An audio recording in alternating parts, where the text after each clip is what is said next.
নানা আয়োজনে চলছে বিএনপির কাউন্সিল। এ সময় হঠাৎ করে মঞ্চে হাজির সভাপতি প্রার্থীর প্রেমিকা। সেখানে দাঁড়িয়ে প্রেমিকার স্পষ্ট ভাষ্য তাকে বিয়ে করতে হবে। শুধু তাই নয়, মুহূর্তেই বদলে যায় পরিস্থিতি, ঘটে যায় তুলকালাম কাণ্ড। কাউন্সিল চলাকালে বিয়ের দাবিতে সভাপতি প্রার্থীর প্রেমিকা হাজিরের এই চাঞ্চল্যকর ঘটনা পাবনা জেলার। স্থানীয় সূত্র বলছে এই ঘটনা ঘটে ভাঙ্গুড়া উপজেলার দিলপাশার ইউনিয়ন বিএনপির সম্মেলনে। অনুষ্ঠানের অন্যান্য সদস্য এবং উপস্থিত নেতারা শুরুর দিকে অবাক হয়ে যায়, কারণ মঞ্চে ব্যক্তিগত দাবি কেউ প্রত্যাশা করেননি। ঘটনা দ্রুত নেট দুনিয়া ভাইরাল হয়ে যায় এবং সামাজিক যোগাযোগ মাধ্যমে ব্যাপক আলোচনা তৈরি করে। আমি এখানে আমার অধিকারের জন্য আসছি।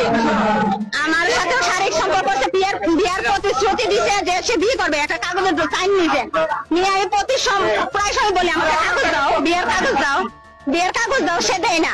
সে আমাকে নিয়ে জায়গা জায়গায় ইউজ করে, কিন্তু সে ওইগুলা দেয় না। বিদায়ে জায়গায় জায়গায় নিয়ে গেছে। ওর তিনটা বান্ধবী আছে, তিনটা বান্ধবী আছে, প্রাইভেট ভাবে ওই বান্ধবীর বাসায় মেয়ে নিয়ে যা। না না না, ওই শারীরিক সম্পর্ক করে এখানে গিয়ে। হ্যাঁ হ্যাঁ, বগুড়াতে আছে। আপনার আমার সাথে একাধিক বাক্য হয়েছে। ও আমার নাম্বার কোথায় পাইছে আমি জানি না। আমার নাম্বারে লক করছে, আমার নাম্বারে সে লক করছে। লক করার পরে প্রথম স্থানে সে আমাকে 30 থেকে 35 বার সে ফোন দিছে। একটা মানুষকে সে ফোন দিবে, কেন দিবে? বিদায় আমি বিদায় ফোনটা ধরছি। ধরার পরে সে আমার বলছে আমি আফত পাড়া ঈশ্বর দিতে স্বপ্ন ইয়াতে স্বপ্ন দিতে বগুড়া হয়েছে। হ্যাঁ, 2025 4 তারিখ মাসের 4 মে মাসে। হ্যাঁ, লাস্ট শারীরিক সম্পর্ক। না না না, হ্যাঁ রেকর্ডিং আছে। সে আমার হ্যাঁ হ্যাঁ, আমাকে এই অধিকার দিতে হবে। এই অধিকারই আসছে আমি। এও তো কথা বলে নাই, ও তো কথা বলে নাই, দিতে তো আমি ওর দিকে গেছি। হ্যাঁ, লিয়াকত আলী লিটন। দিলপাশা ইউনিয়ন আহ্বায়ক। এ বিষয়ে প্রত্যক্ষদর্শীরা জানান, প্রেমিকা মঞ্চে উঠে বলেছিলেন, যদি তিনি আমাকে বিয়ে না করেন তাহলে আমি নীরব থাকবো না। এমন স্পষ্ট ভাষ্য এবং ধীর অবস্থান কেবল রাজনৈতিক অনুষ্ঠানের শীতল পরিবেশকে নড়বড়ে করেনি, বরং আলোচনার বিষয় হয়ে দাঁড়িয়েছে। না, আমি চিনি না ওনাকে। না,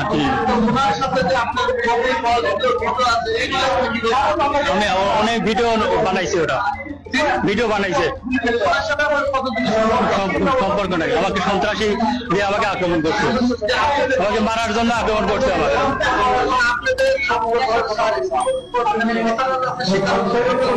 না না না না, আমি ওর সাথে কোনো ইয়া করিনি, এর সাথে আমি সাময়িক কোনো কিছু করিনি। আমাকে মারধর করছে, আমাকে সন্ত্রাসীতে মারধর করছে। না না, আপনি তো দেখলেন যে অনেক লোকজন ভিতরে ঢুকে মারপিট করছে, আপনি দেখেননি কিনা? দেখলেন। আমি তো জানি উনি নিজে ইচ্ছা চলে আসছে।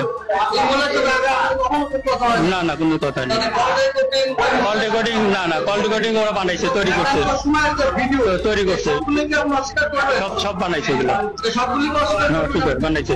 সামাজিক মাধ্যমে বিভিন্ন প্রতিক্রিয়া দেখা গেছে। কেউ বিষয়টিকে হাস্যকর ও নাটক হিসেবে দেখছেন, আবার কেউ মনে করছেন এটি ব্যক্তিগত জীবনের সীমা অতিক্রম করে রাজনৈতিক অনুষ্ঠানে অবাঞ্ছিত। অবশ্যই ঘটনার পর সভাপতি প্রার্থী বা উপজেলা বিএনপির পক্ষ থেকে আনুষ্ঠানিক কোনো মন্তব্য পাওয়া যায়নি। Anonto Hasan Masud, Bangla TV news desk.